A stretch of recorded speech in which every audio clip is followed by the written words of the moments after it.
सास वर्सेस बेटे की पसंद की बहू। देख बेटा, मुझे तेरे लिए ये लड़की पसंद है। मेरी दोस्त की बेटी है, काफी सुंदर, समझदार और संस्कारी है। अरे पिताजी, इन्हें मैं जानता हूँ। हम लास्ट टाइम जब गांव में शादी में गए थे तो वहां इनसे मुलाकात हुई थी। ये बहुत ही अच्छी हैं और आपकी पसंद है तो मुझे शादी से कोई एतराज नहीं है। भाई, आपका दिमाग खराब हो गया है क्या? इस गरीब गांव की लड़की को इस घर की बड़ी बहू बनाओगे? जरा शक्ल देखो इसकी, कहीं से भी मॉडर्न नहीं है और गांव में रहती है तो इतनी पढ़ाई भी नहीं की होगी, इसको इंग्लिश भी नहीं आती होगी। आपका और इसका कोई मेल ही नहीं है। इस घर में भाभी आएगी तो सिर्फ मॉडर्न भाभी आएगी। तेरा दिमाग खराब है क्या? पिताजी इसे अच्छे से जानते हैं, मुझे भी पता है ये कितनी अच्छी लड़की है। और इंग्लिश और मॉडर्न का मुझे क्या करना है? लड़की घर संभालने वाली होनी चाहिए। जी, आपका दिमाग खराब हो गया है क्या? कोई भी तस्वीर मेरे बेटे को दिखा देते हो। बोल दिया ना श्रेया ने, इस घर में सिर्फ मॉडर्न भाभी आएगी इसकी। मैं घर छोड़कर कहीं चला नहीं गया हूँ, इस घर का मुखिया हूँ और सटीक फैसला लेने का हक मेरा है, तुम दोनों का नहीं। ठीक है, कर लो शादी, लेकिन उस लड़की को मैं अपनी बहू कभी नहीं मानूंगी। यह तो सुमित्रा वक्त ही बताएगा। कुछ दिन गुजरते हैं। गिरीश दीप्ति के पिता से दोनों बच्चों की शादी की बात तय कर देता है और अगले ही महीने विकास की शादी धूमधाम से दीप्ति के साथ हो जाती है। लेकिन सास गृह प्रवेश नहीं करती तो ससुर ही कर देता है। मुझे लगा था तुम अपने बेटे की खुशी में शामिल होकर बहू का गृह प्रवेश कर दोगी, लेकिन तुमने वो भी नहीं किया। अब कम से कम आशीर्वाद ही दे दो। तब विकास और दीप्ति सुमित्रा के पैर छूते हैं। लो, दे दिया आशीर्वाद, लेकिन इसके बाद भी मैं इस गरीब को अपनी बहू नहीं मानूंगी। अरे, कोई मेरी तरह मॉडर्न होनी चाहिए थी। माँ जी, आप मुझ पर भरोसा तो कीजिए, मैं आपको शिकायत का मौका नहीं दूंगी। जो बोलोगे, जैसा बोलोगे वैसा कर दूंगी। भला तुम जैसे गांव की गवार क्या ही कर सकती है? मॉडर्न कपड़े पहन सकती हो, मॉडर्न डिश बना सकती हो, इंग्लिश में बात कर सकती हो। दीदी, मॉडर्न कपड़े पहनना तो मेरे संस्कार में नहीं है, लेकिन मैं विदेशी डिश आपको जरूर बनाकर खिलाने की कोशिश करूंगी। और रही इंग्लिश की बात, तो इसकी क्या जरूरत है? जब दीदी आपका मेरा दिल से रिश्ता बन जाएगा तो ऐसी लैंग्वेज की जरूरत नहीं पड़ेगी। ओह, अपनी चिकनी चुपड़ी बातें बंद करो। तुम्हारे पास से गोबर की मिट्टी की बू आती है। श्रेया, मैं अपनी पत्नी के बारे में एक और लफ्ज नहीं सुनूंगा। भैया, ये इस घर की बहू नहीं, इस घर की नौकरानी लग रही है। कोई बात नहीं विकास जी, मुझे भरोसा है धीरे धीरे सब कुछ ठीक हो जाएगा। जाओ बहू, आराम करो। तब दोनों आराम करने अपने कमरे में चले जाते हैं। अगले दिन बहू जल्दी उठकर घर की सफाई कर लेती है और पूजा करके पहली रसोई का खाना बनाकर सबको खिलाती है। वाह बहू, तुमने बहुत स्वादिष्ट खाना बनाया है। यह लौकी का हलवा खाकर तो बचपन की याद आ गई।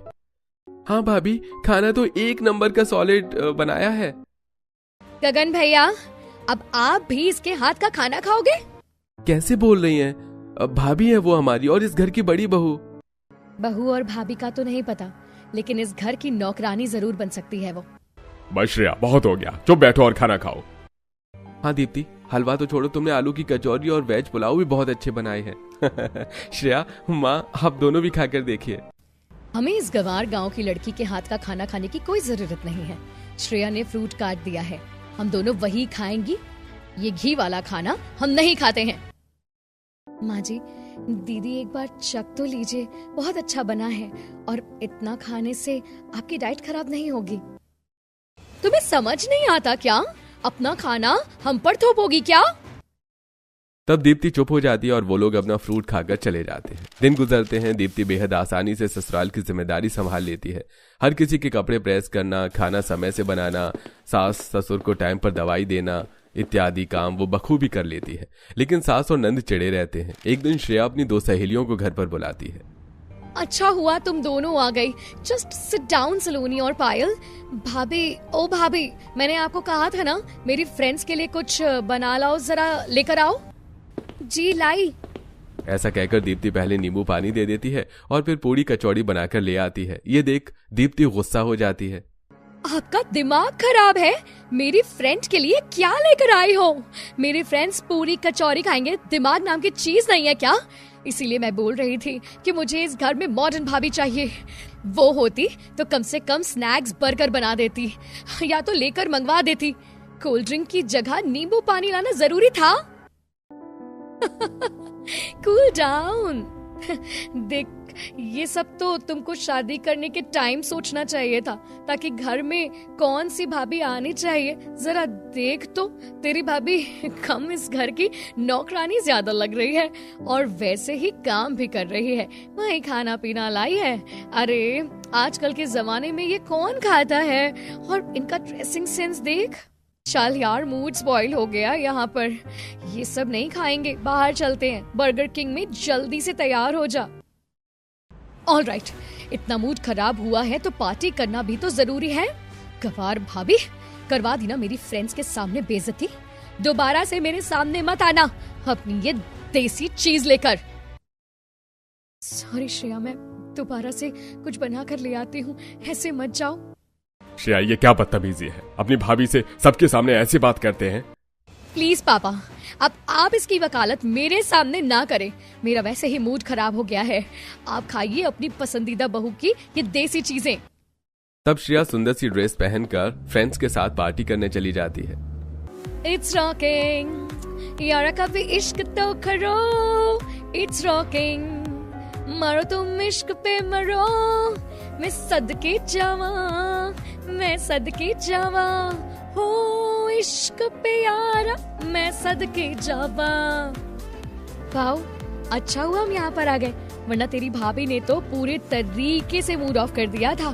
तुझे पता है मेरी भाभी बहुत मॉडर्न है। हम दोनों साथ में शॉपिंग करते हैं, साथ में क्लब जाते हैं और गॉसिप भी करते हैं। जब तुम लोग बिजी होते हो तो वो मेरे बहुत साथ होती है। तो ठीक बोल रही है सलोनी, मेरे दूसरे भाई है ना, मैं बिल्कुल वैसी ही भाभी लाऊंगी। ये तो पापा ने चलने नहीं दी और अपने और भाई के पसंद की बहू घर में ले आए। Guys, I'm very hungry. Let's go. Hunger मिटाओ मिशन। इसके बाद तीनों बर्गर पिज्जा खाते हैं। दिन गुजरते हैं। सुमित्रा और श्रेया गगन के लिए अच्छे अमीर घर की लड़की ढूंढने लगती हैं। अरे सुमित्रा बहन, आपकी जैसी बहू चाहिए। वो ये है वर्षा, बहुत ज्यादा मॉडर्न है, पढ़ी लिखी है, आसपास नौकर एक इशारे पर काम करते हैं और इनके घर वालों की डिमांड है कि बहू कुछ काम नहीं करेगी लेकिन दहेज मोटा आएगा। अब आप बताइए, हाँ है तो हम आगे बात बढ़ाएं। मैं जैसी चाहती थी, मुझे मेरी मॉडर्न भाभी मिल गई है। वो मेरी फ्रेंड बनकर रहेगी यहाँ पर। माँ ठीक है ना ये गगन भाई के लिए? हाँ ठीक है, वैसे भी वो नौकरानी है ना काम करने के लिए, तो मेरी मॉडर्न बहू को वैसे भी घर का कोई काम करने की जरूरत तो है नहीं। पंडित जी आप बात आगे चलाओ और शादी इसी महीने होगी। ये सुनकर पंडित अमीर घर में जाकर गगन और वर्षा की शादी की बात चलाता है। फिर 2 हफ्ते बाद शादी होने के बाद वर्षा बहुत महंगे महंगे लहंगे में एंट्री करती है और उसी के साथ बहुत सारा दहेज भी आता है और सास आरती उतारती है। कब से इस दिन का इंतजार कर रही थी, आखिर मेरी वर्षा बहू आ ही गई। बहुत सुंदर है और बेटा इतना सामान लाने की क्या जरूरत थी। फाइनली मेरी मॉडर्न भाभी आ गई। देख रही हो ना दीप्ति भाभी, तुम तो इतना महंगा लहंगा भी पहनकर नहीं आई थी और हील्स देखकर पता चल रहा है भाभी लाखों रुपए की तो होगी। तुमने बिल्कुल ठीक बोला श्रेया, और अब मुझे तसल्ली हो रही है कि इस घर में मेरे लेवल से मैच करने वाली सिर्फ तुम हो और मुझे समझने वाली माँ जी। राइट भाभी, आइए ना, आलते की थाली में अपना पैर रखिए। नो वे, कहीं मेरे पेडिक्योर खराब हो गए तो? ये कितना कलर वाला पानी है, आई कांट टेक रिस्क। देवरानी जी ये कोई कलर वाला पानी नहीं है, इसे बहू के शुभ कदमों के लिए बहुत शुभ माना जाता है।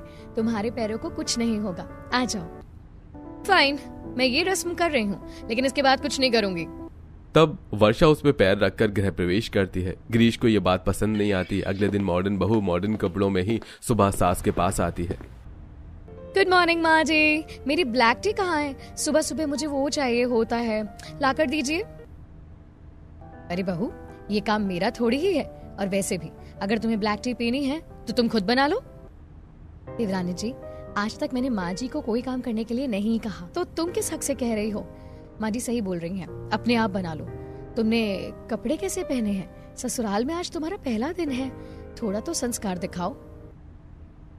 लिसन जेठानी जी, आज तो आपने ये मुझे बोल दिया, लेकिन इस घर में कोई नौकरानी का काम करने के लिए नहीं आई हूँ। मुझे कुछ भी खाने पीने का चाहिए तो वो आप ला कर देंगी, या इस घर का नौकर या कोई भी, but I am not doing this. और आपकी कंफ्यूजन मिटा दूं, मैं जैसा चाहूँ वैसे कपड़े पहन सकती हूँ। माँ जी से मैंने पहले ही बात कर ली थी। हाँ, वो अब एक गरीब गवार कहीन की है। मेरी बहू को ब्लैक टी चाहिए, जाकर बना लेकर आ, वो इस घर में कोई काम नहीं करेगी। मैंने सब कुछ सुन लिया है। आज वर्षा बहू की पहली रसोई है। क्या ये वो भी नहीं करेगी और कपड़े भी ऐसे पहनेगी? हाँ बिल्कुल, इतना दहेज लाई है वो, अब वो तुम्हारी पसंद की बहू की तरह काम थोड़ी करेगी। पापा, मेरी मॉडर्न भाभी कुछ भी नहीं करेंगी इस घर में, समझे आप? दीप्ति भाभी, ब्लैक टी और मिल्क शेक लेकर के आइए। भाभी और मैं वही ब्रेकफास्ट करेंगे और लंच में कटलेट बना देना, ठीक है ना भाभी? परफेक्ट माय प्यारी नंद, तुम मुझे कितना अच्छे से समझती हो। फिर दीप्ति रसोई में सबका ब्रेकफास्ट बनाने के लिए चली जाती है और नंद भाभी अपने कमरे में चले जाते हैं। तब गिरीश, सुमित्रा, तुम नहीं जानती तुमने वर्षा बहू को घर में लाकर कितनी बड़ी मुसीबत मोल ली है। लग रहा है वो इस घर को संभाल कर रखेगी, लेकिन वो काम तो मेरी दीप्ति बहू करती है। और ये श्रेया अभी मॉडर्न भाभी के चक्कर में पागल है, शुरू से ही घर को नहीं संभाल सकती और ऐसे कपड़े पहन रही है तो हमारी इज्जत डुबो देगी। अरे ऐसा कुछ नहीं होगा, और थोड़ा बहुत तो चलता है आज के जमाने में ये सब। मैं भगवान से दुआ करता हूँ जल्द ही तुम्हें दोनों बहू के बीच फर्क नजर आ जाएगा। कुछ देर बाद सब नाश्ता कर लेते हैं। शाम को सबको पार्टी में जाना होता है। मॉडर्न बहू मॉडर्न कपड़े पहन कर आती है। तब नंद, वर्षा भाभी, आप तो बहुत सुंदर लग रहे हैं। ऐसी ड्रेस मेरे पास नहीं है, आप मुझे कुछ ऐसा दे दो ताकि पार्टी में मैं भी पहनकर चलूं। जरूर जरूर। ये मैं कहाँ फंस गई? ये नंद तो बहुत ज्यादा चिपकती है मेरे साथ। अब क्या मेरे महंगे कपड़े भी पहनेगी?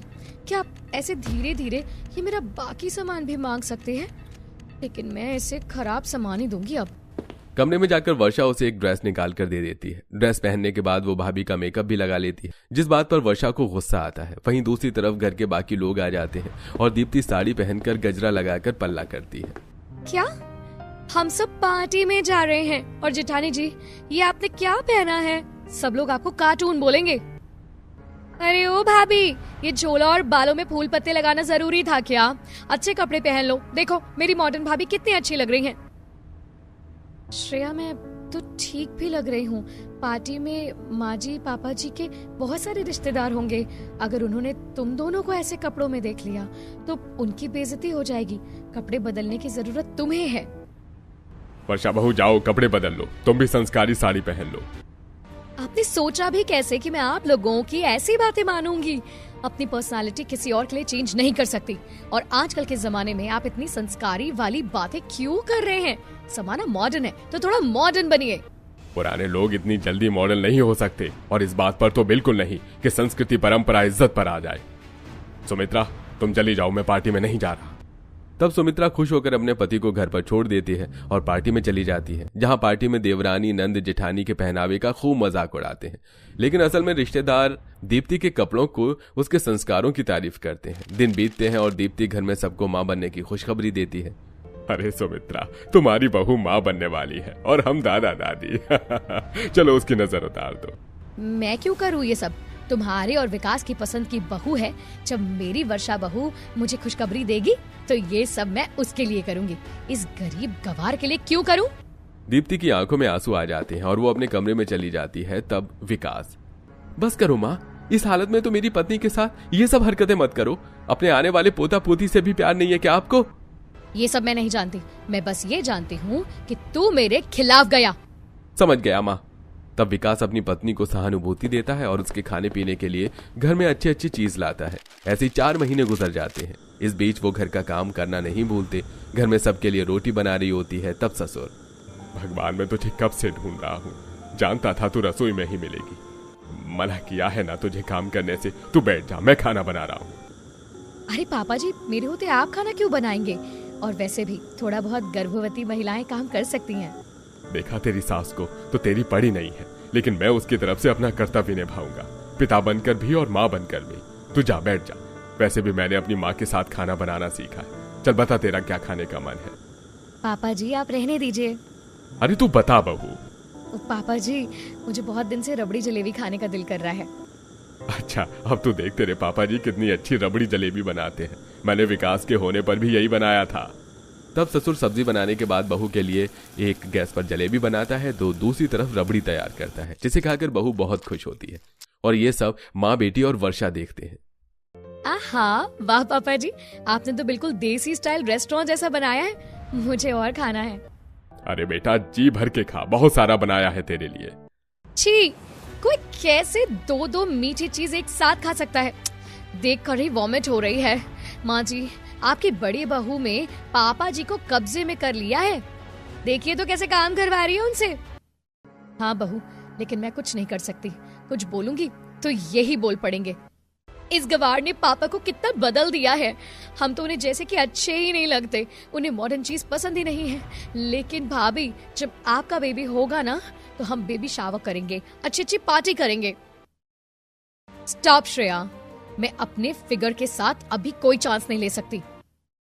ओके, कूल डाउन भाभी। और हाँ, क्या हम साथ में शॉपिंग करने चल सकते हैं कि नहीं? बाहर कुछ खा भी लेंगे। और मुझे 5,000 रुपए चाहिए थे, फ्रेंड के साथ रिजॉर्ट जाना है। देखो, मैं आपके मुंह पर कह रही हूँ माँ जी, श्रेया को मेरे पास पैसे हैं। इसका मतलब ये नहीं है कि कितने भी लुटा दूं। या तो तुम शॉपिंग कर लो या पैसे ले लो। मैं तुम्हारी हर ख्वाहिश पूरी नहीं कर सकती। भाभी को मैं कितना अच्छा समझती हूँ, लेकिन वो मुझसे कैसी बातें करने लगी है आजकल। इतना कहकर श्रेया चुप हो जाती है। अगले दिन सुमित्रा, अरे वर्षा बहू, जरा इधर आना। वो मेरा चश्मा छत पर रह गया है, उसको नीचे ले आती, मेरे घुटने में दर्द है। माँ जी, आपको क्या बोला था कि मैं कोई नौकरानी नहीं हूँ। ऊपर चश्मा रह गया है, जा सकती हो तो लेकर भी खुद आ सकती हो। मैं नहीं जा रही, मेरा पार्लर का सेशन है, मैं वहाँ जा रही हूँ। ये कहकर वर्षा चली जाती है और दीप्ति सुन लेती है। गर्भवती के समय भी 2 मंजिल की सीढ़ी चढ़कर दीप्ति सास को चश्मा लाकर देती है। हाँ ठीक है, ज्यादा मेरा ख्याल रखने की कोशिश मत कर। तुझे क्या लगता है घर में वारिस लेकर आ रही है तो मैं तुझे प्यार करने लगूंगी? बिल्कुल नहीं। ये सुनकर दीप्ति को फिर बुरा लगता है। बेटू, मैं क्या करूं? आपकी दादी तो शादी से लेकर अभी तक मुझे अपना नहीं मान रही है, तो आपको आपका हक कैसे दिलाऊंगी? आपकी बुआ भी पसंद नहीं करती। पता नहीं सब कुछ ठीक होगा भी या नहीं। तब ससुर बहू के सिर पर हाथ रखता है। तू चिंता मत कर बहू, सुमित्रा एक दिन जरूर मानेगी। अपनी कैल्शियम और आयरन की दवाई खा ले, सबका ख्याल रखती है पर अपना नहीं। थैंक यू पापा जी, आप बहुत अच्छे हैं। दिन गुजरते हैं। बड़ी बहू बहुत संस्कारी होती है, घर में गर्भवती के समय भी सबका खाना बनाती है और अपना योग भी करती है। वहीं दूसरी तरफ मॉडर्न बहू दिन पर दिन चिड़चिड़ी हो जाती है और नंद को भी अपना सामान देने से इनकार कर देती है। अब सास को भी वर्षा का असली रंग दिखाई दे रहा था। वहीं एक बार वर्षा साबुन वाला बाथरूम छोड़ देती है, जिस वजह से दीप्ति गिरने से बच जाती है और विकास उसे सुनाता है, लेकिन वर्षा अपनी गलती एक्सेप्ट नहीं करती। वहीं दूसरी तरफ नंद के लिए एक भी अमीर घर का रिश्ता नहीं मिलता है, तो पैसों की धौंस दिखाकर वर्षा फेक डिग्री के सहारे नंद का रिश्ता अमीर घर में करवाने वाली होती है। लेकिन लड़के वालों के सामने सच्चाई सामने आ जाती है और वो बहुत बेइज्जती करके चले जाते हैं। सब खत्म हो गया। मैं बहुत बुरी बेटी हूँ। आज मेरे परिवार की बहुत बदनामी हुई है। अब किसी भी अमीर घर में मेरी शादी नहीं होगी। मैंने तुम्हें पहले ही समझाया था श्रेया, झूठ से की गई शुरुआत ज्यादा टाइम तक नहीं टिकती। आगे जाकर भी ये रिश्ता टूट सकता था। हर चीज पैसों से नहीं तोली जा सकती। कहीं पर स्थिति में रिश्ते ही काम आते हैं। कई परिस्थिति में रिश्ते ही काम आते हैं। हाँ तो किसी गरीब घर में शादी कर लो। लालची तो तुम बहुत हो श्रेया, तुम्हारे साथ ऐसा ही होना चाहिए था। वर्षा भाभी, अपनी पसंद से आपको इस घर में लाने वाली मैं ही थी, लेकिन आपकी मॉडर्न सोच मेरे लिए ही ऐसी निकलेगी, मेरे भविष्य खराब कर देगी। पता नहीं था। आपसे कई ज्यादा समझदार और अच्छी बहू दीप्ति भाभी है। हाँ प्लीज प्लीज मुझे माफ कर दीजिए। दीदी आप चिंता मत करो, मेरी नजर में एक अमीर घर का रिश्ता है। वे जरूर आपसे शादी करेंगे और डिग्री भी नहीं देखेंगे। दीप्ति बहू मुझे माफ कर दे। इस घर की असली बहू तो तू ही निकली। इस तरह नंद और सुमित्रा को अपनी गलती का एहसास होता है और अगले ही महीने दीप्ति एक प्यारी से बेटे को जन्म देती है। घर में सब लोग अब दीप्ति और बच्चे के साथ रहते हैं। वहीं अकेलेपन में वर्षा भी सुधर जाती है। दोस्तों, आपको हमारी कहानी में क्या अच्छा लगा? कमेंट करके हमें जरूर बताइएगा।